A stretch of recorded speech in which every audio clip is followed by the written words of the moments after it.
বাপেকৰ কোনো কথা নাই, বাপেকৰ অনুসৰণ এটাই শক্তি। আপোনাৰ যদি ধৰ্মনীতি, আপোনাৰ আচাৰ নীতি সংস্কাৰ, সেইগৰাকী মাতৃ যিগৰাকী আউসী একাদশী তিথি নামানে, 7 দিন 7 ৰাতিৰ কোনো আধ্যাত্মিক দৰ্শন নামানে, মাহেকীয়া অৱশ্যে ৰীতি নীতি নাজানে, অন্ন চৌৰি কিছু নকৰে, বিচাৰ জাতিকুল ভৈল ভস্ত, বৈষ্ণৱৰকে ধৰিয়া ফুৰায়া বেদপন্থ কৰি নষ্ট, তেওঁ গৰ্ভৰ সন্তানটোৰ ভূলে ভূলে স্থিতি ল'লে আৰু সেইকেইটা সন্তান দৈত্য ৰাক্ষস আৰু অসুৰ। অন্যগৰাকী চাওক, তেওঁ আউসী একাদশী তিথি এইবিলাক পালন কৰিলে মানিলে কাৰণে আগৰাতি নাই মাজৰাতি ৰাতি সেই জীৱনৰ বিচাৰখন জানিলে কাৰণে তেওঁলোকৰ সন্তানবিলাক সেয়া দেৱতাসকলে হওক বা সেই সন্ত সাধু মহন্ত ইত্যাদি ইত্যাদি। আপোনাৰ মোৰ ভূমিকা যদি ৰীতিৰ নিচিনা হয়, নিশ্চিতভাৱে সন্তানবিলাক কিন্তু দৈত্য ৰাক্ষস অসুৰেই হ'ব।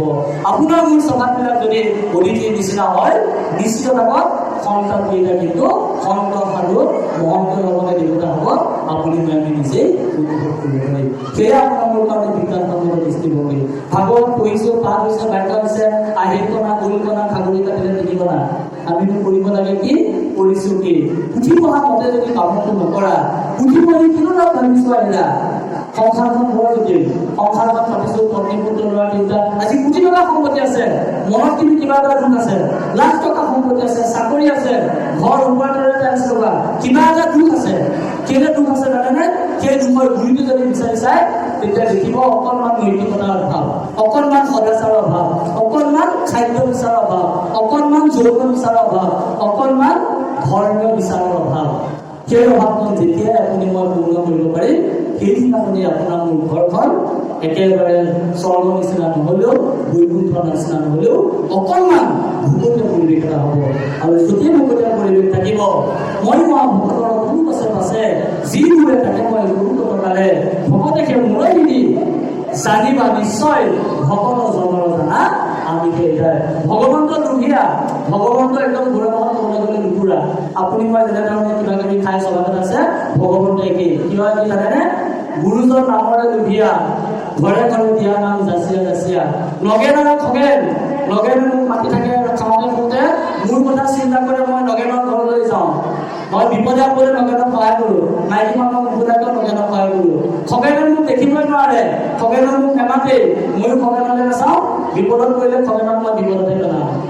ভগৱন্তও ঠিক তেনেকুৱাই। যিখন ঘৰত, যিখন সমাজত, যাৰ গৃহত খোৱা গধূলি ঈশ্বৰ সেৱা কৰিব, অকণমান গুৰু সেৱা কৰিব, অকণমান ঈশ্বৰ চিন্তা কৰিব, নিশ্চয় ৰাখক ভগৱন্তই কিন্তু সেইখন ঘৰত কৃপা অকণমান কৰিব। কিয় কৰিব? কৃপাৰ সাগৰ ধৰিব বিনন্দন পুৰাই মনৰ কাম, ভকতৰ সংগ সদা নুবুজক মুখে তোলা বৰ্ণনা। প্ৰমাণ কি? সৌৱা আপুনি সেই তাহানি প্ৰলাদৰ দৰ্শন চাওক। বিপদত পৰিলে কাৰণে ভগৱানক মাতিলে নৰসিংহৰূপে অৱতাৰ ধাৰণ কৰিলে। বিপদত পৰিলে কাৰণে ৰজস্বলাকাৰী দ্ৰৌপদীয়ে মাতিলে ভগৱন্ত নিজে ৰজবস্তু হৈ দ্ৰৌপদীৰ সতীত্ব তথা আত্মস্বাৰ্থ ৰক্ষা কৰিছে। কৃপা সাগৰ আপুনি মই কিমান বিচাৰি ভগৱন্তৰ ওচৰলৈ যদি আপুনি মই নাযাওঁ। টিউবৱেলত আমি গৈ আছো, টিউবৱেলে কেতিয়া পানী দিয়ে জানেনে? টিউবৱেলত আপুনি মই প্ৰথমতে 100 লিটাৰ 200 লিটাৰ পানীৰ বৰিং বহাব লাগিব। আৰু যেতিয়া বৰিংটো কমপ্লিট হ'ব, অকণ চিন্তা যেতিয়া নাথাকিব, একদম চুইচটাৰ লগে লগে পানী আহিব।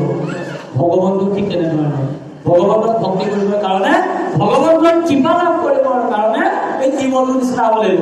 প্ৰথমতে আপুনি ভগৱন্তক ভক্তি কৰিব লাগিব, প্ৰাৰ্থনা কৰিব লাগিব, ভক্তি ভাৱটো থাকিব লাগিব, আৰু তেতিয়াহে লাহে লাহে লাহে লাহে সেই ভগৱন্তে আপোনাক কৃপা দিব। কিন্তু অকণমান চিত্ৰ বা লিক থাকিলে, হাৱালি কৰিলে যেনেধৰণে পানীখিনি ওলায়, ঠিক তেনেকৈ আপোনাৰ মোৰ ভক্তিটোত কোনো ধৰণৰ চিত্ৰ থাকিব নালাগিব।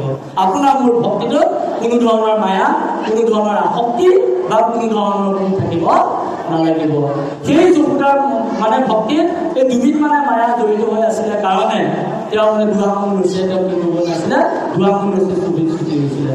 এতিয়া ঈশ্বৰৰ কিবা লাভ কৰিবৰ কাৰণে বা বেদস্ফুটিত ঈশ্বৰৰ যিটো আধ্যাত্মিক দৰ্শন, সেই দৰ্শন আমাক দি লোৱাৰ চলেৰে খুব সুন্দৰকৈ কৈছে, তুমি যেন মৃত্তিকাৰ সন্তে দানা পাত্ৰ গণজলে ভাগিবুলু মৃত্তিকা হয় বিকাৰত বিচাৰত সদাস্বৰূপ ভাণ্ড কুম্ভ নামনাত্ম মৃত্তিকা নিশ্চয়। মাটিয়ে টেকেলি বনায়, মাটিয়ে ধৰি লওক ঘৰ বনায়, মাটিয়ে বাচন বৰ্তন বনায়, কিন্তু ভাঙি পেলালে কি হয়? সেই মাটিও হয়। ঠিক তেনেকে জীৱ অংশে আপুনি মই আমি সকলোকে পৰম পৰমাত্মাৰ অংশীদাৰ।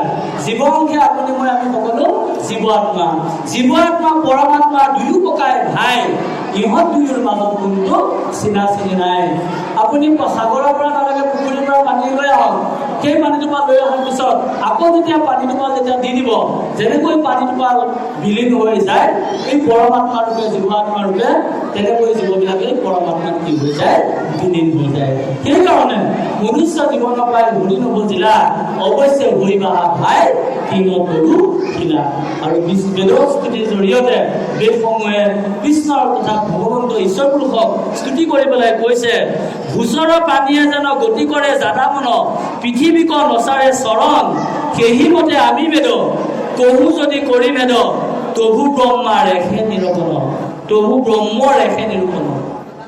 চাৰিমুঠি জীৱ উৰণ গজন ভৱন, তেওঁলোকে চৰাইটোৰ বাদে আৰু চৰাই পাৰে উৰে, তথাপি যেনেকৈ মাটিৰ পৰা যেনেধৰণে পৃথক হৈ নাযায়, পানীত থকা জীৱবিলাকে যেনেকৈ পানীৰ পৰা পৃথক হ'লে অচল, মাটিত থকা তথা গজন জীৱবিলাকে যেনেকৈ মাটিৰ অবিহনে থাকিব নোৱাৰে, যিমানবিলাক জীৱ আছে, যিমানখিনি বেদৰ দৰ্শন আছে, সেই বেদৰ দৰ্শনবিলাক কিন্তু যেনেকৈ আপুনি মই আমাক মাটিৰ পৰা পৃথক কৰিব নোৱাৰোঁ, বেদকো আপুনি মই কেতিয়াও ব্ৰহ্মৰ পৰা পৃথক কৰিব নোৱাৰোঁ। আৰু এই ব্ৰহ্মৰ তত্ত্বই, সেই ব্ৰহ্মৰ আধ্যাত্মিক দৰ্শনে বিষ্ণুক ভক্তি কৰি কৈছে, ব্ৰহ্মা বন্দী পুৰন্দৰ সৰ্বদেৱ চৰাচৰ, ভিন্ন কেহু নুহিকে তোমাত, বহুমুখে মন্ত্ৰগণে কহে যদি থানে থানে, তোমাকে সে কৰে প্ৰাণ নাথ। হয়, বেদবিলাকেও তোমাকে স্তুতি কৰে, স্তুত মন্ত্ৰবিলাকেও তোমাকে স্তুতি কৰে, কিন্তু সেইটো কি প্ৰচেছ? দীঘলীয়া প্ৰচেছ। আমি ক'লোৱে নহয়, আপুনি 2 লিটাৰ গাখীৰ খালে যিটো তৃপ্তি পাব, সেই 2 লিটাৰ গাখীৰৰ পৰা উৎপন্ন হোৱা 50 গ্ৰাম বা সেই 10 গ্ৰাম ঘিউ মানে আপোনাক সেই বেছি তৃপ্তিটো দিব। আৰু বেদবিলাকে সেই দৰ্শনটো দিব, আৰু গুৰুজনাৰ তথা আধ্যাত্মিক দৰ্শনত বিষ্ণু ভক্তিয়ে আমাক সেই দৰ্শনৰ সিদ্ধান্ত দি থৈ গৈছে। পৰৱৰ্তী পৰ্যায়ত বেদে কেনেকৈনো ঈশ্বৰ শ্ৰীকৃষ্ণ তথা ভগৱন্তক প্ৰতি প্ৰাৰ্থনা কৰিছে, সেয়া আমি পৰৱৰ্তী পৰ্যায়ত পাঠৰ মাজেৰে আগবাঢ়ি যাম। কৃষ্ণ জয় গুৰু।